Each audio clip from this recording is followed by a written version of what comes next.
Thiago Bernardes é o nosso pugilista. E ele é PhD em nutrição de ruminantes, professor do departamento de zootecnia da UFLA, e hoje vai estar aqui no ringue do ECR falando sobre grão na rede, desmistificando e atualizando conceitos sobre os grãos ensilados em bolsa. Eu não sei você, mas eu estou confiante na mão pesada desse pugilista. Eu acho que ele vai pegar uma performance muito boa para a gente aqui hoje. Então vamos lá, e comece a luta. Oferecimento Marcher. Poder nas mãos do produtor rural. Bom dia, pessoal. Obrigado pela presença, obrigado pelo convite. Hoje nós vamos falar um pouquinho aqui de nutrição, de logística, e depois, no fim da apresentação, um pouco de inovação, tecnologia, associando, obviamente, nutrição com logística. Tá? No início da minha apresentação, eu vou falar um pouquinho para vocês de como tornar o animal mais eficiente, do ponto de vista de uso da energia. Né? Acho que a minha palestra vem de encontro um pouco sobre o que foi falado ontem e hoje sobre custos, ou seja, como que a gente pode reduzir o custo da arroba produzida baseado em dieta, né? E misturando isso, obviamente, com o operacional, certo? Bem, nós fizemos um levantamento durante 2 anos consecutivos, perguntando para os confinadores, nós temos aqui 149 operações, se eles processavam grãos ou não. Ou seja, você usa grão seco ou você usa uma outra modalidade. Né? E cerca de 44% nos respondeu que faz processamento. Né? Então, nós vamos trabalhar nesse número aí, 40% a 50% dos confinamentos processando grãos. E quando a gente perguntava, dentro das modalidades, né, o que eles faziam, a gente teve essa distribuição aqui de úmidos, silagem de espiga, milho reidratado ou sorgo reidratado. Tá? Se nós fizéssemos esse levantamento aqui há 20 anos atrás, 15 anos atrás, possivelmente aquela barra aqui era 0. Né? Então, a gente vê que é uma tecnologia que vem crescendo. Bem, por que cresce? Vamos falar sobre isso. Né? Porque quando a gente olha esses dados aqui, esse aqui é uma meta-análise de 21 estudos, publicado há pouco tempo atrás. Foi comparado aqui boi comendo grão seco ou boi comendo grão ensilado. Né? Essa comparação, certo?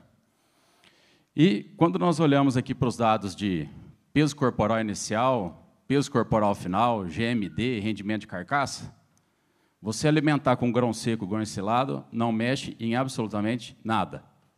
Ok? Então, essa é a primeira conclusão. Vou alimentar minha boiada com grão úmido. Vai ganhar mais peso? Não. Não vai ganhar mais peso. Vai mexer aonde? No consumo. É aqui que está a jogada do negócio. Ou seja, esses animais, quando eles recebem grão ensilado, eles comem entre 10% a 14% a menos do que os outros animais e mantêm o mesmo GMD. Olha o impacto que isso pode ter. Né? Então, vamos tentar fazer umas continhas aqui, só para vocês verem isso na prática. Se eu pegar um animal entrando com 370 quilos, e eu tenho uma projeção para sair aqui com 520, o programa de formulação me fala que esse animal vai comer isso aqui por dia e que ele vai ganhar isso aqui. Isso que o programa fala quando eu estou formulando, certo? Então, eu entro com os dados do meu animal lá e falo, olha, eu tenho esse boi aqui, quero sair com isso aqui, ele me dá isso aqui.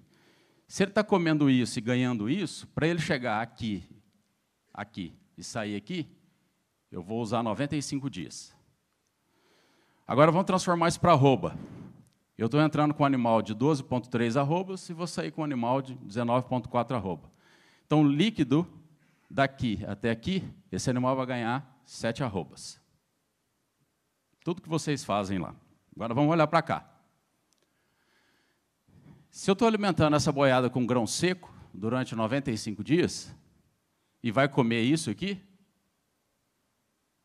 eu tenho uma eficiência biológica de 140 kg de matéria seca para cada arroba produzida. Ou seja, cada arroba que eu coloco nele aqui, ele vai comer 140 kg de matéria seca. Né?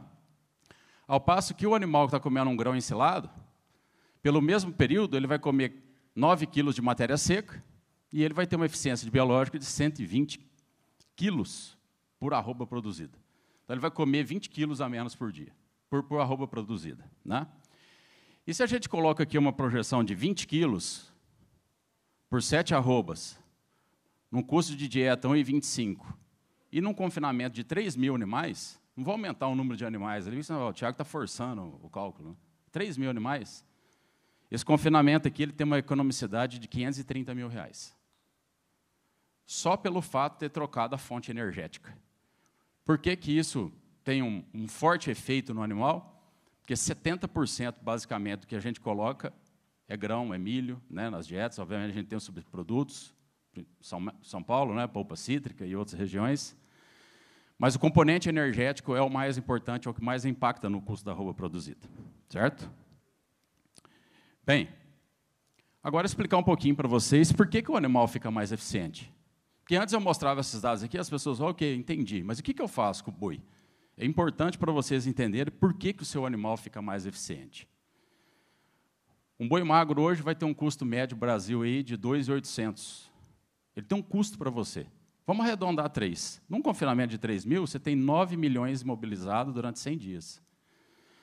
Cada componente desse aqui, que custou R$3.000 para você, ele precisa ser eficiente dentro da sua fazenda.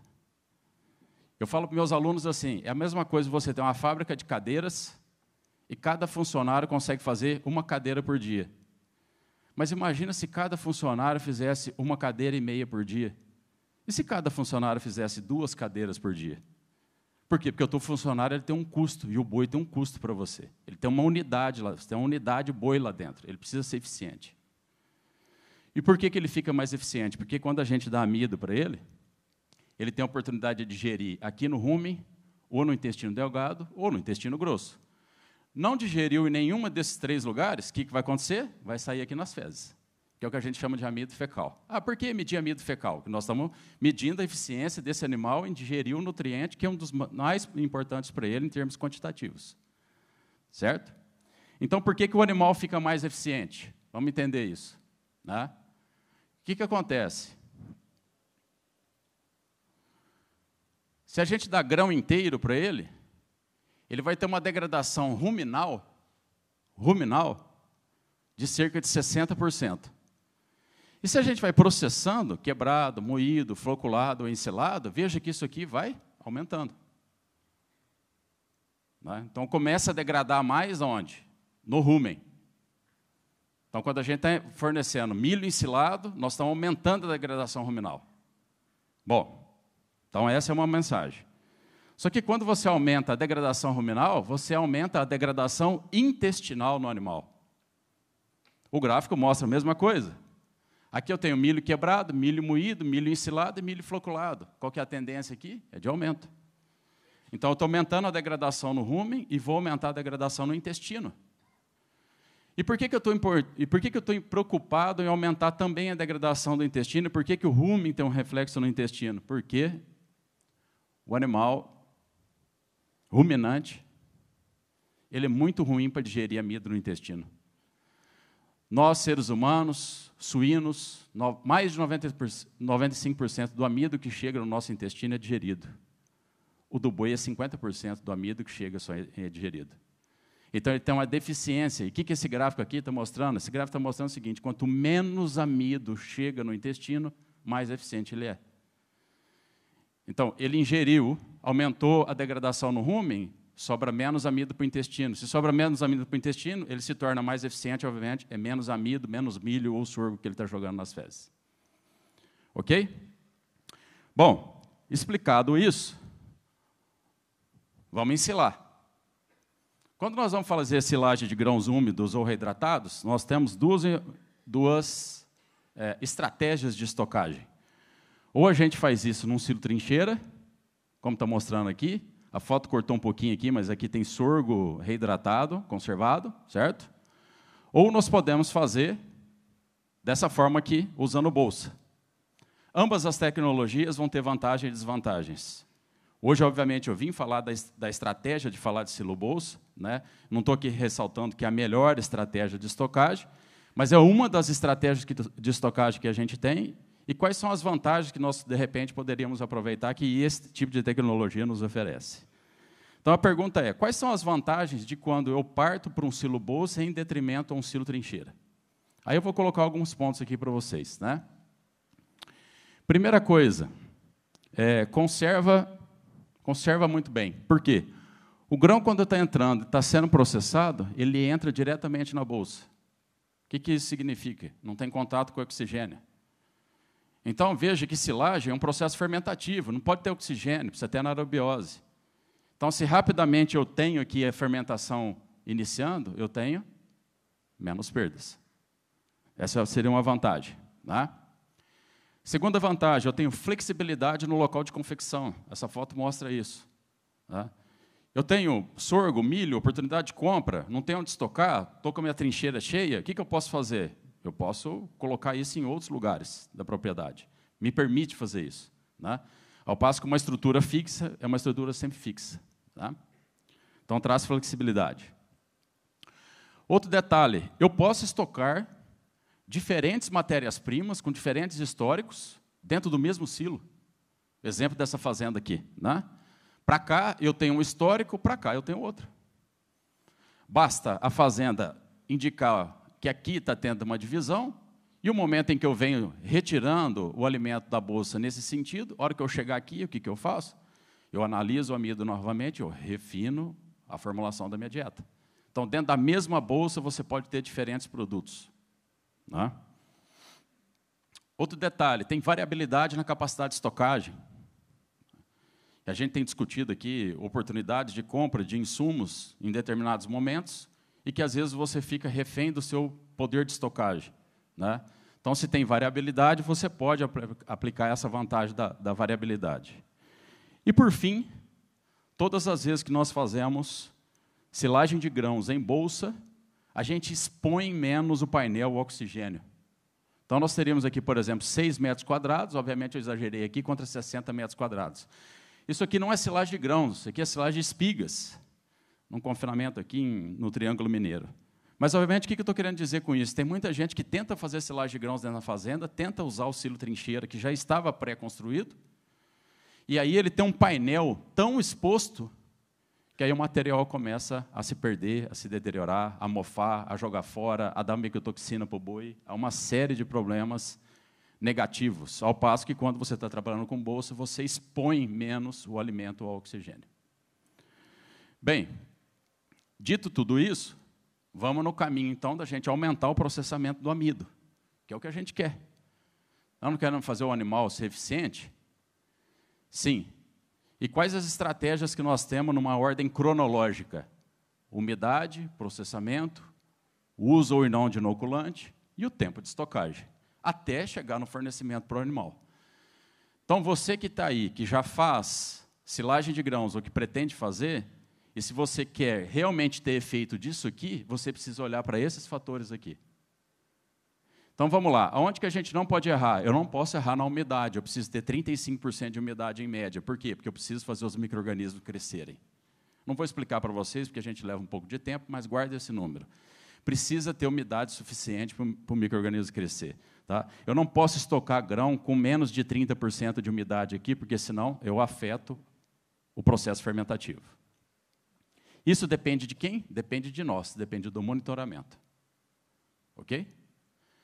Vamos pular esse aqui e vamos vir para cá. Uso de inoculante. Eu posso aumentar a digestão do amido usando inoculante? Sim, principalmente quando se usa Lactobacillus buchneri. A gente já sabe disso. E depois, eu tenho o tempo de estocagem. O ideal é que esse grão fique mais de 60 dias estocado, porque a gente sabe que quanto mais prolongado o período de estocagem, maior a digestão do grão. Nós temos informação para isso. E aí, esse segundo fator aqui, que é o processamento. Aí a pergunta assim, qual que é o ideal? Quanto que eu tenho que moer meu grão? Né? Eu recebo essa pergunta quase todos os dias. Qual o processamento que eu dou para o meu grão seco, para o meu grão que eu vou ensilar? O que é o ideal? As pessoas querem uma receita de bolo. Aí o que eu quero explicar para vocês? Que o ideal, né? Que o ideal vai depender muito. Desculpa, só um minutinho aqui, que eu acho que eu pulei o slide. Isso, não, tá na sequência correta. Isso. Que o ideal obviamente, vai depender do moinho, né? E quando a gente depende do moinho, basicamente nós vamos ter a opção de ter um moinho de martelo ou de ter um moinho de rolo. Né? O moinho de martelo, obviamente, ele faz uma ação muito mais agressiva, muito mais intensa sobre o grão. Por quê? Porque o sistema que ele trabalha, que ele tem aqui o conjunto dos martelos mais as peneiras que nós vamos adotar, né, ele faz uma ação física muito mais forte quando nós estamos pensando aqui no moinho de rolo. E nós sempre fomos educados a fazer fubá dentro da fazenda. Né? Eu até usei esse termo aí. Esse termo, tecnicamente, ele é até incorreto, mas para a gente entrar um pouco mais no campo, o famoso fubá, milho realmente moído. Isso aqui é ração de pintinho. Nós não estamos alimentando pintinha. Ou é ração, sabe de quem? De vaca leiteira. Por quê? Porque muitas das tecnologias que nós aprendemos conservando alimentos, nós aprendemos vindo do leite. Só que a gente tem que entender que nós não estamos alimentando vaca leiteira, nós estamos alimentando boi. E aí, por que eu estou falando isso? Porque a vaca leiteira, o que explica uma moagem agressiva de grãos para a vaca leiteira? Ela come 13,5% do peso vivo, e ela come 38 kg de ração por dia. Alta taxa de passagem, que tecnicamente nós falamos. Vaca tem muito trânsito. Vaca de 20 anos atrás, quando a gente falava uma média de 30 kg de leite por dia, era alta, hoje a gente fala de 50, é natural. Quando a gente faz um animal produzir mais leite, esse animal precisa comer mais. Para ele comer mais, precisa transitar mais. O alimento passa muito mais rápido pelo rumo e pelo intestino. Então, a gente tem que fazer ração com milho moído fino ou grãos moído fino quando nós estamos alimentando vaca. Agora nós estamos alimentando boi. Quanto que o boi come por dia? Ele come 2,3% do seu peso corporal e ele vai comer metade do que uma vaca come. Ou seja, o trânsito aqui, ele é muito menor. Então, eu preciso de máximo processamento? A resposta é não. Agora, qual é o processamento que eu preciso? Qual que é a granulometria que é correta? Você que precisa saber, porque você quem sabe qual é a dieta que vai acontecer. Como que num telefonema que você liga para o Tiago e pergunta, e manda pelo WhatsApp se isso aqui está bom ou não? Como é que eu vou responder para você que sim, se eu não sei qual é a dieta que você vai fornecer? Eu não sei o quanto de milho está indo na sua dieta, não sei o quanto de fibra que está indo para o boi mastigar, para tamponar efeito ruminal. Eu não sei quais são os outros ingredientes que estão interagindo, eu não sei o bem-estar desse animal, eu não sei qual é o animal que vai receber, quem sabe isso é você que vai colocar o boi lá. Então, granulometria, você tem que controlar você dentro da fazenda e não ter um protocolo pronto do quanto que a gente tem que processar. E aí, a partir disso, tecnologias foram criadas justamente para nós conseguirmos trabalhar para boi com moinho de rolo em detrimento ao moinho de martelo, porque, novamente, nós não estamos fazendo fubá, a gente não vai alimentar vaca, nem vai alimentar pintinho. Então, nós temos a oportunidade de trabalhar com moinho de rolo. E por que trabalhar com moinho de rolo? Porque a taxa de processamento é muito maior quando comparado com o martelo. Essa é a grande vantagem dentro do confinamento. Não precisamos de volume de comida. Né? E aí, onde isso evoluiu? Nós tínhamos aqui o que a gente chama de rolo grosso, que evoluiu para um rolo intermediário, que evoluiu para um rolo mais fino. Ou seja, quando nós estamos caminhando da esquerda para a direita, nós estamos melhorando o processamento e abrindo portas para o uso desse tipo de tecnologia. Não é? Sem afetar, obviamente, taxa de moagem. Então, nós fizemos um trabalho, justamente testando 3 máquinas. Essa aqui é a Ingrain 60, só para vocês entenderem as tabelas seguintes que eu vou mostrar para definição dos tratamentos que nós usamos. Essa aqui é 65 e essa aqui é 90. Veja com a capacidade maior que talvez esse tipo de maquinário que seria o útil para a gente dentro do confinamento. Né? Então, nós testamos as 3 máquinas naqueles 3 rolos. E o que a gente identificou de interessante aqui? Olha a taxa de moagem, né, de milho e de sorgo quando a gente trabalha com esses equipamentos. Esse aqui é um equipamento pequeno, que é a 60, né, que é a standard. A 65 tem uma capacidade de moagem, veja, né, obviamente superior a 60, e a 90, que tem a capacidade de ter uma bolsa de 9 pés, ou seja, estocar mais, tem uma capacidade muito próxima da 65. Olha, nós estamos falando entre 40 e 50 toneladas por hora. Então, essa seria a grande vantagem de se trabalhar com moinho de rolo. Ou seja, eu consegui processar para o animal digerir e, ao mesmo tempo, ter efetividade de produção do alimento dentro da fazenda. Quando a gente olha para o milho, né, para o milho não, para o sorgo, esse é os dados de milho. Quando a gente olha para o sorgo, obviamente nós precisamos trabalhar com um pouco mais de cautela, porque o grão de sorgo é menor, então a taxa de moagem diminui um pouco. Mas se a gente olhar ali o trabalho que a 65 e a 90 faz, tem a capacidade de produzir, aí, em média, 30, 35 toneladas por hora, sem afetar o processamento. Que jeito que a gente sabe que o processamento não foi afetado? Porque quando a gente olha para cá, veja aqui a gente tem a 60, que é um equipamento standard, que é um equipamento, vamos dizer assim, de menos tecnologia embargada nela, mas útil, obviamente, para outros sistemas de produção. E aqui nós temos a 65 e a 90, ou com rolo grosso ou intermediário, ou rolo grosso ou intermediário. E aqui nós temos a peneira, que nos dá grão inteiro ou mal processado. O que foi que aconteceu aqui?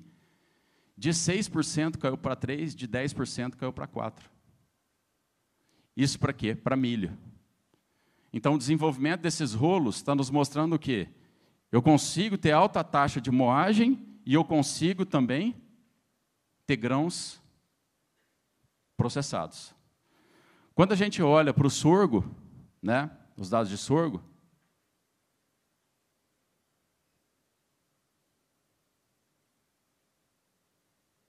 travou aí? Alguém consegue passar para mim? Isso, obrigado. Quando a gente olha para o sorgo, mesma coisa, né? Aqui a gente tem a 65 com rolo intermediário e fino, e olha aqui.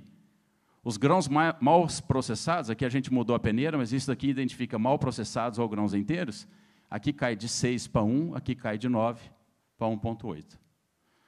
Ou seja, então são máquinas que mantêm o seu rendimento de taxa de moagem, conseguindo processar um pouco mais, e dando aquele tipo de processamento que nós que vamos confinar boi, não vaca, precisamos ter. E aí, esse estudo ainda está em andamento, mas uma das avaliações nos animais que nós fizemos até esse momento, queria que alguém passasse para mim, por favor, não estou conseguindo evoluir. Nós pegamos as amostras desse milho e desse sorgo, né, incubamos, lá na universidade nós temos animais canulados no rumen, então a gente coloca o alimento aqui dentro, coloca dentro desse saquinho e deixa aqui dentro do rumen dele por um período de 7 horas, para a gente mensurar degradação do amido, porque a degradação do amido no rumen ela é muito rápida, né? E aí os dados de degradação que a gente tem é esse. Passa para mim, por favor, que aqui não... O que a gente tem é isso aqui. Mais um clique, fazendo favor. Veja que, novamente, quando a gente sai de 59, né, no rolo grosso para o rolo intermediário, a gente pula para 65. Aqui, com o rolo grosso na 90, de 56, a gente pula para 65. Ou seja, um ganho aí de 6, 7 pontos percentuais na degradação para milho. E quando a gente passa para sorgo, por favor, novamente, isso, para sorgo, obrigado, que aí trabalha com rolo intermediário ou fino, ou intermediário ou fino, as respostas a mesma coisa, de 38 para 53, de 40 para 51. Veja que os ganhos aqui acabam sendo maiores, aí quase 10 pontos percentuais no ganho de digestibilidade. Ok? Para a gente encerrar, obrigado. Para a gente encerrar, no dia 22 e 23 de maio, daqui a 40 dias, a gente vai estar fazendo um evento em São José do Rio Preto. Tá? Durante 2 dias, nós vamos falar de Confingem, vamos falar no Beef Talks, vamos falar sobre produção de alimentos para a cadeia do gado de corte, discutindo cria, recria e terminação. Aproveito para convidar todos que estão aqui presentes. Tá? E a gente vai ter a oportunidade de discutir um pouquinho mais no momento do debate, certo? Obrigado pela atenção de vocês e até daqui a pouco. O passador está... no final ele...